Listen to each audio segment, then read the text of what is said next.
Cada cosa se esfuerza, en cuanto está en ella, por perseverar en su ser. Baruch Spinoza, Ética demostrada según el orden geométrico. Parte tercera, proposición 6.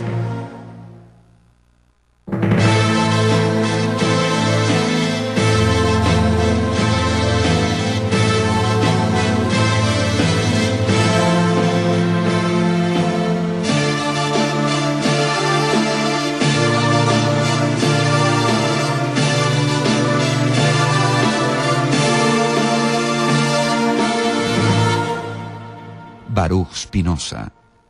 Spinoza, nace en el año 1632 en la ciudad de Ámsterdam y nace en el seno de una familia judía, permanece en Portugal hasta fines del siglo XVI, donde nuevamente la corona toma una política muy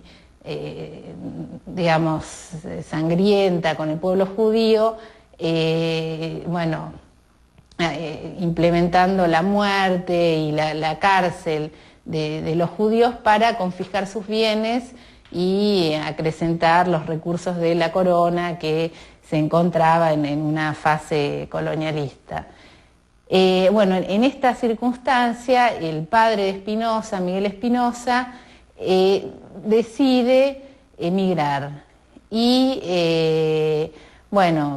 pasa primero por Nantes, una ciudad francesa, y luego se radica en Ámsterdam. La familia de él, podríamos decir que mantuvieron la tradición judía, la práctica religiosa, sus costumbres, pero debieron salir perseguidos o exiliados como tantos otros. Y su familia vive en Ámsterdam, la capital de Holanda, en tiempos de muchas disputas entre los monárquicos y los republicanos, cosa que ya también había o estaba ocurriendo en Inglaterra y estaba por aconteciendo también en Francia.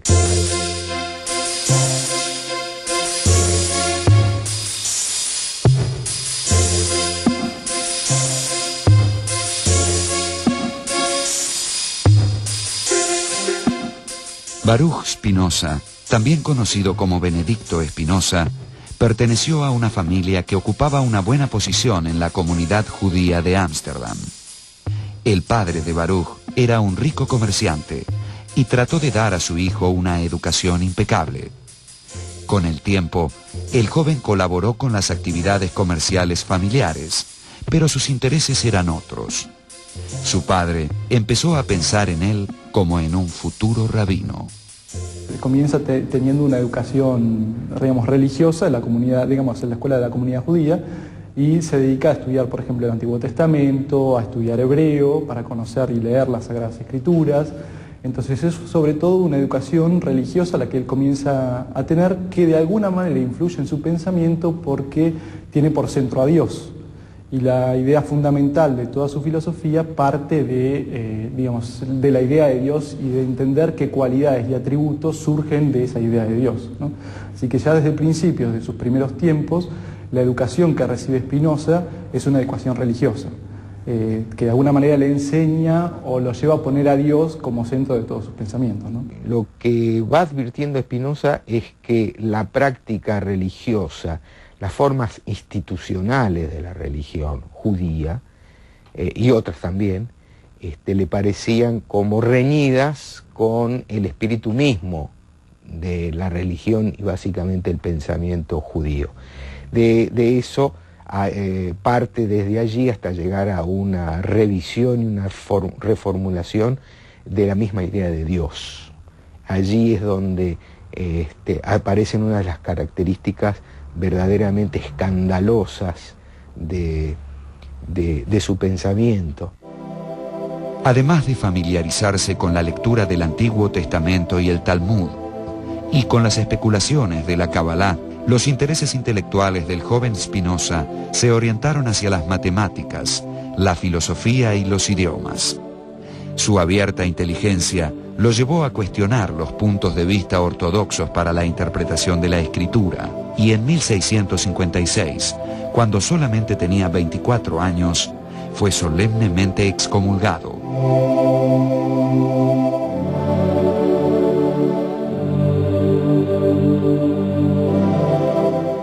De modo que a partir de ese momento quedó prohibido a cualquier miembro de la comunidad judía leer sus textos, relacionarse con él e incluso acercarse físicamente a su persona.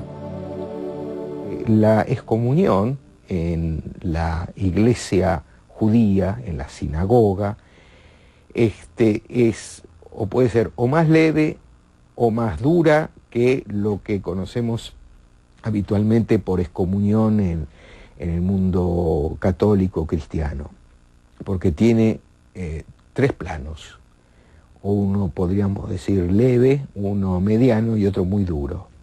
La que recibió, la que le infligieron a Spinoza es la muy dura, que se llama el jerem. El jerem es una maldición prácticamente, serás maldito de día y de noche, y los animales, y en fin, y que es ilevantable. Quien recibe el jerem lo recibe para siempre. Los motivos de la dura condena aplicada a Spinoza hay que buscarlos en sus primeros escritos filosóficos. Allí planteaba que Dios no era solo espíritu eterno, sino también cuerpo infinito. En ello partía de la filosofía de Descartes, corrigiéndola. Si Descartes afirmaba que había dos sustancias, la extensa y la pensante, Spinoza entendía que ambas eran en realidad modos de una única sustancia superior, que era Dios. Pero, de este modo, al conferir la extensión infinita a la sustancia divina, se la identificaba con el universo, con la naturaleza. Para los rabinos, esto era simple panteísmo. Entonces, si en lugar de postular un Dios, tal como lo postuló la religión judeo-cristiana, nosotros postulamos un Dios que sea a la vez sustancia y que a la vez se identifique con la totalidad de la naturaleza, entonces no vamos a caer en ese orden de inconsistencia lógica. ¿Por qué? Porque justamente Dios va a ser absolutamente infinito. ¿Por qué? Porque va justamente a comprender dentro de sí la totalidad de lo real. Y además, Dios va a ser absolutamente perfecto. ¿Por qué? Porque justamente no queda nada fuera de sí, ninguna perfección posible o resto de realidad queda fuera de Dios como entidad. Obviamente, Spinoza iba a ser acusado de panteísmo, pero hay que tomar en cuenta que el panteísmo de Spinoza no es un panteísmo al modo místico o al modo en que muchas veces intentó comprendérselo o incluso reprochárselo. El Dios de Spinoza es un Dios que contiene en sí mismo la totalidad de lo real y es una especie como de entidad lógica de la cual se va derivando justamente lo real. Dios existe, pero no es trascendente. ¿Qué es si no es trascendente? Es inmanente a la realidad misma. Por lo tanto, una relación entre personas es una relación en donde la actividad de Dios está presente, porque no nos trasciende.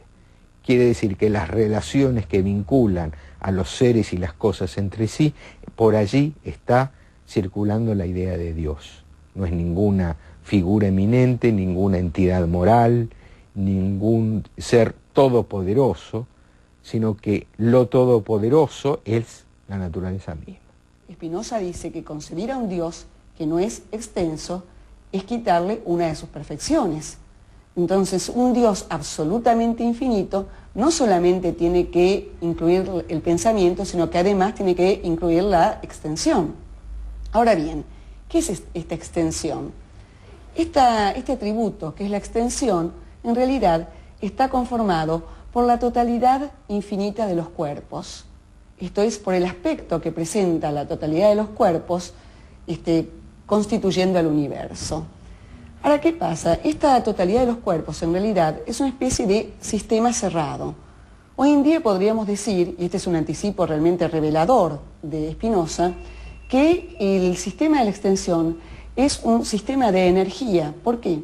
Porque en realidad los cuerpos están constituidos por corpúsculos que van cambiando de forma y van adquiriendo nuevas configuraciones de forma permanente.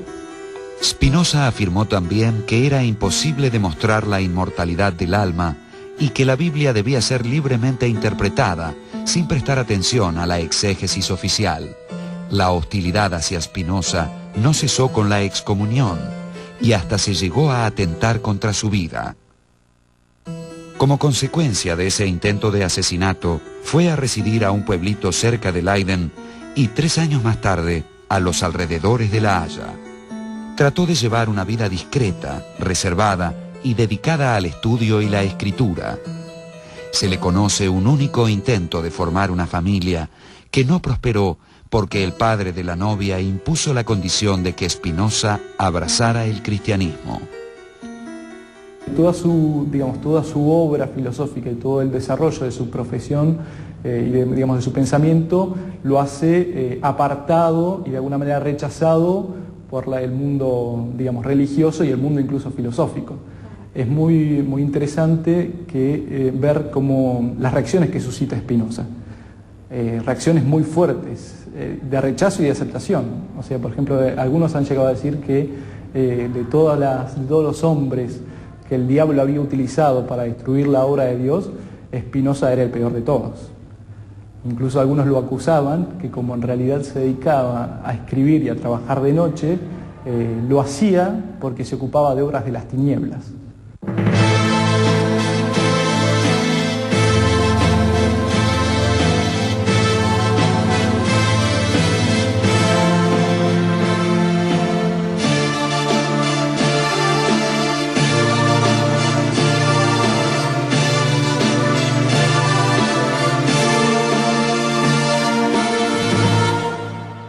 Baruch Spinoza.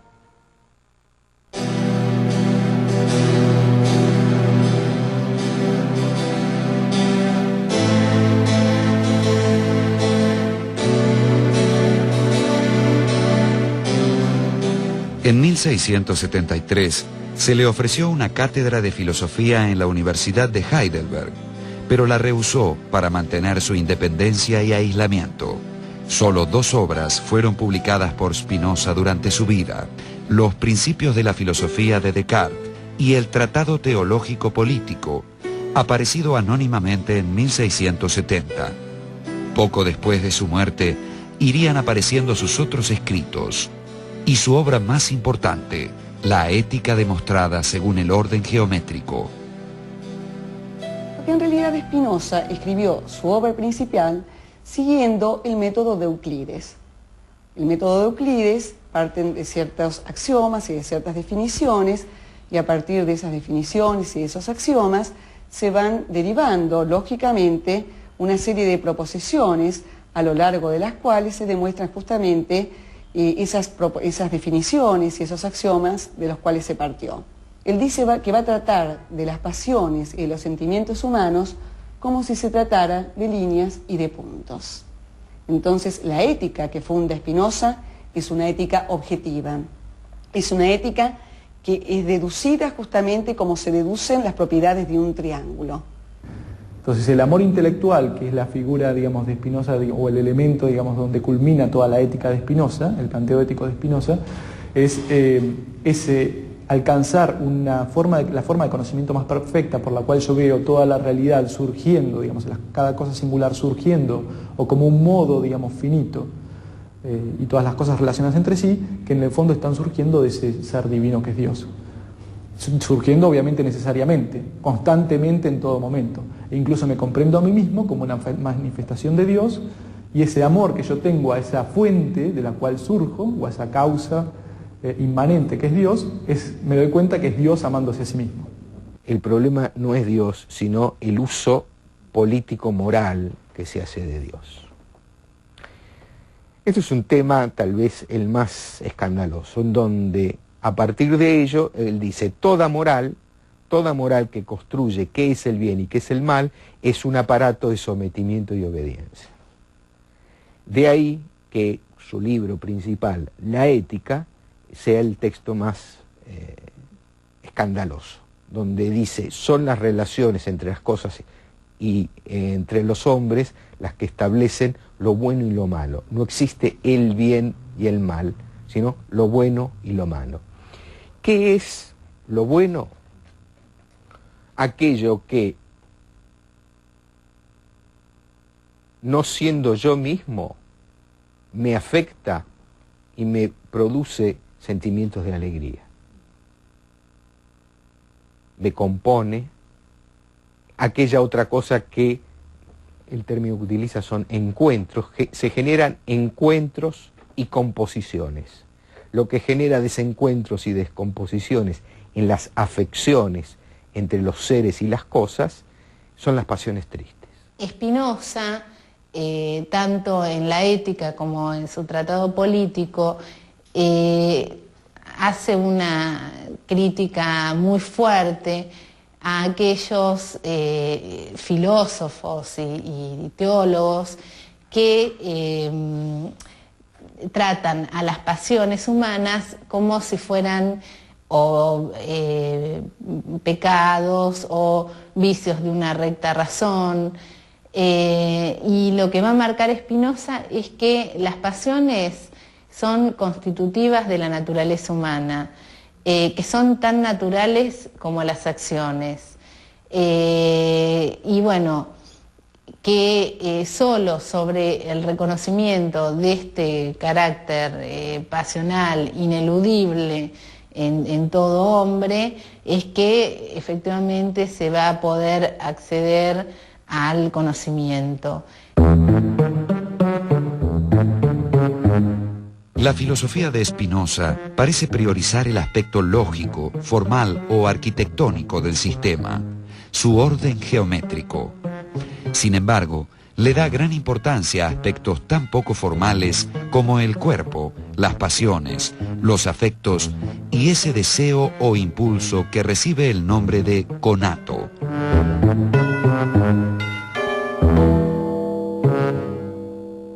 Concretamente dice Spinoza que todas las cosas particulares, todos los cuerpos particulares, justamente se encuentran en interconexión.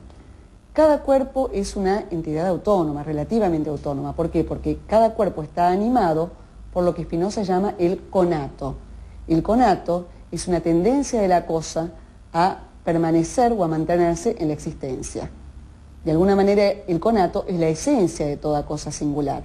Es decir, según Spinoza, todas las cosas singulares, incluidos los hombres, tenemos o poseemos un conato. Este conato, que años después, por ejemplo, se llamaría instinto de vida, o incluso en Freud, libido, es decir, esto que nos lleva a permanecer en la existencia. El conatus, para definirlo con precisión, quiere decir que cada cosa, en cuanto puede, persevera en su ser. Es decir, para decirlo más fácilmente todavía, cada cosa, en la medida en que dependa de sí misma, quiere seguir siendo. En la medida en que no haya circunstancias exteriores que le impidan ser, cada cosa persevera en ser. Los conatos también, además, se pueden unir entre sí para justamente constituir nuevos organismos o nuevas relaciones. Es más, va a decir Spinoza que si nosotros vamos subsumiendo los cuerpos, uniéndolos entre sí, entonces vamos a encontrar que, bueno, por ejemplo, en esta habitación estamos acá reunidos, entonces nosotros a su vez somos un cuerpo. A su vez, dentro de esta ciudad conformamos una multitud de individuos, entre todos conformamos otro cuerpo. Y así, si nosotros vamos ascendiendo en la multitud de los cuerpos, llegamos justamente a la faz total del universo, es decir, a la configuración de todos los cuerpos. Existe el individuo, pero el individuo es la colectividad. Entre lo colectivo y lo individual no hay ninguna separación. Entre lo político y lo social tampoco hay una separación. Lo político es una forma de desagregar lo social en donde unos hacen obedecer a los otros. Para Spinoza, lo social debe pensarse como un encuentro que potencia el conato de los individuos. En vez de sostener, como el filósofo inglés Thomas Hobbes, que el hombre es el lobo del hombre, Spinoza entiende que cada hombre completa a los otros y es completado por ellos. Una comunidad es un individuo colectivo que potencia las posibilidades y los derechos de sus miembros. En Spinoza, a diferencia de las teorías contractualistas, en ningún momento hay contrato ni hay cesión del derecho natural. Él parte también de la idea de que en el estado de naturaleza el hombre cuenta con su derecho natural, pero justamente al estar enfrentado con los otros hombres, su cognatus está totalmente debilitado por una cuestión de utilidad y para poder perseverar en la existencia, el hombre, desde la teoría spinoziana, reconoce que lo más útil para un hombre es otro hombre. Y así es como se constituye un cuerpo político. El conato, el apetito y el deseo son tres nombres que tienen un único referente, es decir, los tres designan una única entidad. Ahora, ¿qué es este conato? Este conato o este deseo es justamente uno de los nombres que recibe la esencia de todo lo existente. Según Spinoza, nosotros somos conato, nosotros somos deseo.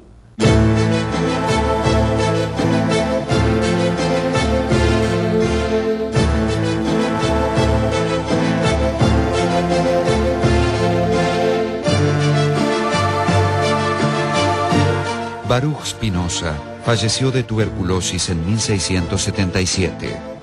Solo tenía 44 años de edad.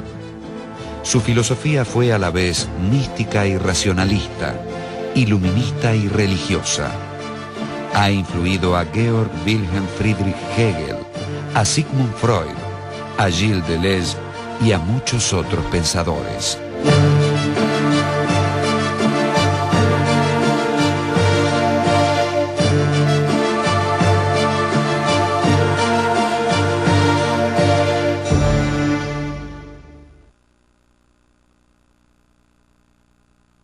Hay un antes y después de la lectura de Spinoza. Podríamos decir, te da vuelta la cabeza. Pero al decir te da vuelta la cabeza, en términos spinozianos, te da vuelta el cuerpo. Nadie sabe lo que puede un cuerpo. La idea de pecado, la idea de culpa, la idea de mal, la idea de envidia, la idea de rencor, la idea de odio, es completamente expulsada de la concepción spinoziana. Lo que hay es positividad, encuentros, composiciones, relaciones, vinculaciones limitadas, precarias, porque somos modos precarios de una totalidad.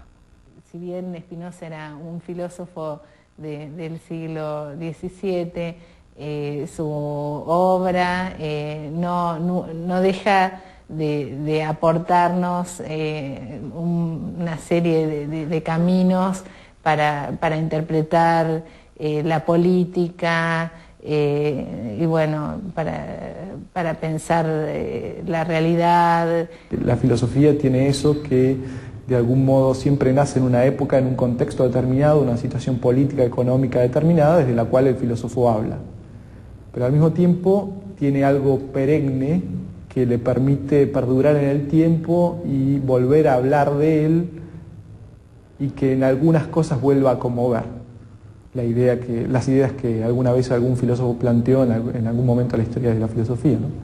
Entonces Spinoza tiene eso.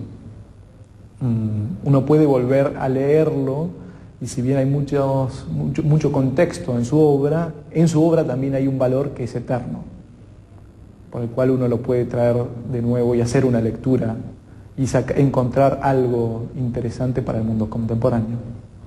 Uno puede pensar si acaso este programa de Spinoza no es demasiado ambicioso, es decir, pretender que nosotros veamos como seres finitos las cosas desde la especie de la eternidad, como la vería este Dios sustancial que Spinoza nos propone, tal vez quizás es una exigencia demasiado ardua.